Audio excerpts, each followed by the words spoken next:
and let us all do we can to build a better future. Let's move on to my segment. Apparently, good old Joe, not 30330, but Princeps. Governor Militant? What? No, Who? just President. Prince President Joe Manchin just loves the filibuster. We got 3 videos to play for all of you. Shout out to Case Study QB. Be sure to follow him on Twitter. He's doing a lot of good things. He's sitting through corporate media, so we don't have to. FaZe, let's play this first video. He's saying that he's not going to vote to weaken the Senate filibuster in the Washington Post op-ed.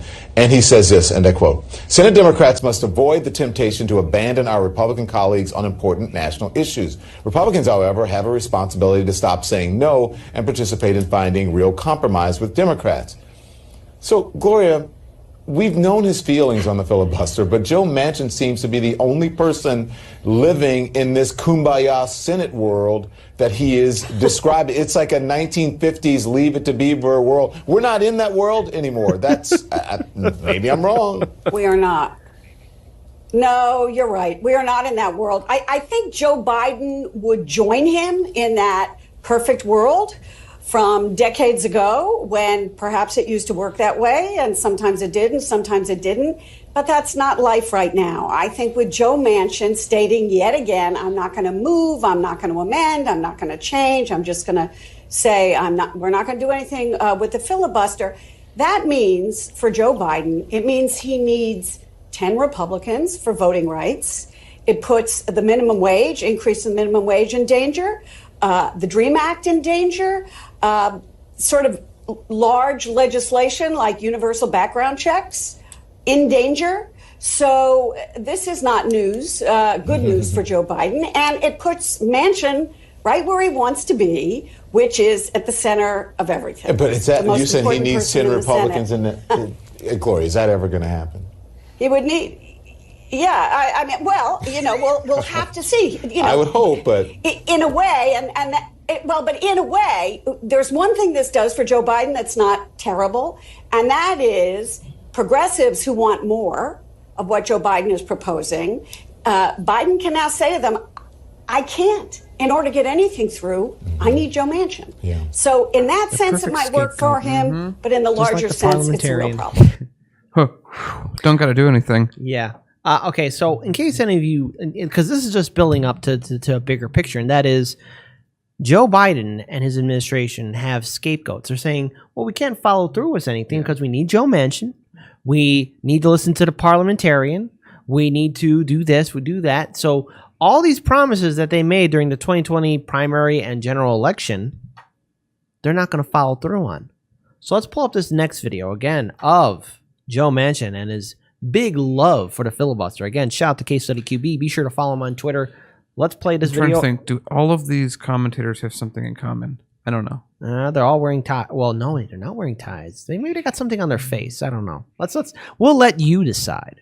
Let's play that video. Eugene, this is what I put to you because the last sentence in that sentence that I just read you from Joe Manchin said, it is time to end these political games and usher in a new era of bipartisanship. He doesn't seem to be talking about the moment in which we're living right now. I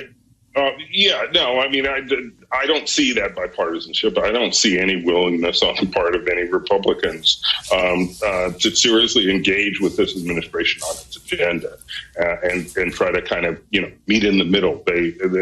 We haven't seen that. But the fact is, this is a 50-50 Senate with the vice president breaking the tie, and Joe Manchin is one of the 50 Democratic votes. And if Joe Manchin hypothetically, decided to cross the aisle literally and join the other party, Mitch McConnell will be back in charge of the Senate, and that's just a reality that Democrats have to live with. So, he's the only Democrat who can get elected to the Senate from West Virginia, and so they got to deal with Joe Manchin, and Joe Manchin right now is a definitive no on killing the filibuster, so the filibuster stays. Wow. Again, a lot of talk. But you know what, Dan? Maybe I'm we're relying on these pundits to talk. And how rude of me to bring up these pundits. You know what? Let's hear it from the horse's mouth himself. Good old Joe Manchin about the filibuster. Again, shout out to Case Study QB. Passed the For the People's Act by killing the filibuster. Would you be willing to carve out an exception on that bill? Never, I've been very, very clear. I think if you read my op-ed, it was very clear. I think we can find a pathway forward. I really do. I'm going to be sitting down with both sides and understanding where everybody's coming from. We should have an open, fair, and secure election. If we have to put guardrails on, we can put guardrails on so people can't take advantage of people. And I believe there are Republicans that feel exactly like I feel. Some progressives think that you're standing in the way of significant changes the president could make on voting rights because you don't want to get rid of the filibuster. Other changes that they could make on gun reforms because you have problems. These changes if they try to work towards the middle. You can't work in the fringes. Oh, yes, Republicans, so well known for shifting the place on fair, gun control. Open, secured elections. And what Georgia has done some things which I thought were just atrocious. Okay? But I've also been a Secretary of State and I've been a governor. And I know the 10th Amendment. I know my rights as far as states' rights. And I don't think there should be a overreaching, if you will, federal elections. What changes? Well, I'll tell you the one they did, which is unbelievable to me. They took away the powers of the election, the Secretary of State's office, and put it in the hands of the Congress. In their legislature. Now you have no one person that you can hold accountable for. You have a whole legislature of 100 people or more. That's crazy. Okay, before we move on, I gotta say this. I, in a weird way, respect Joe Manchin on how he is able to put a pause on the Senate, on how he can get what he wants and how he has the media eating out of his hands.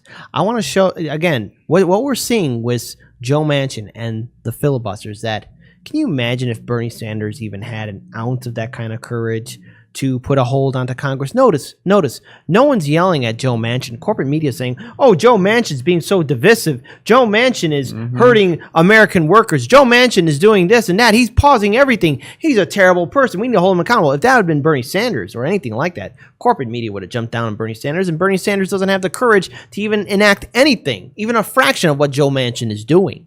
And mind you, what Joe Manchin is doing is pretty deplorable. He's holding his faith onto an antiquated system known as the filibuster, which was basically designed during the Jim Crow era.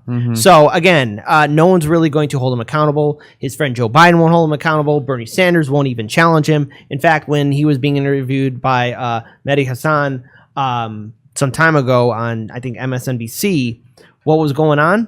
Bernie was deflecting the answer, the question about how he's not fighting harder for progressive policies.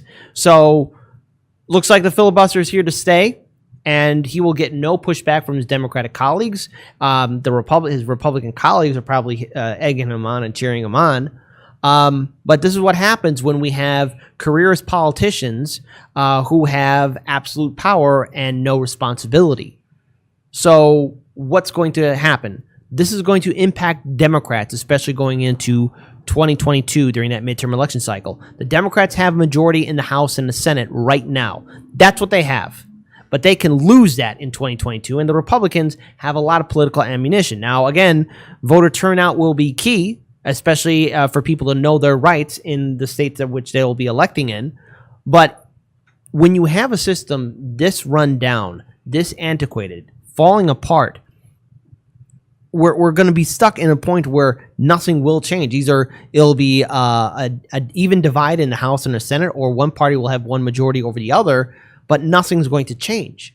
So Democrats, if you truly are trying to become progressive, like AOC says, or the other progressives are saying that you guys are, well, you need to act on it, because you're not following through with the $15 minimum wage increase. You're not following through with the UBI, Medicare for All, Green New Deal, or anything like that. And Joe Manchin is ruining it for all of you.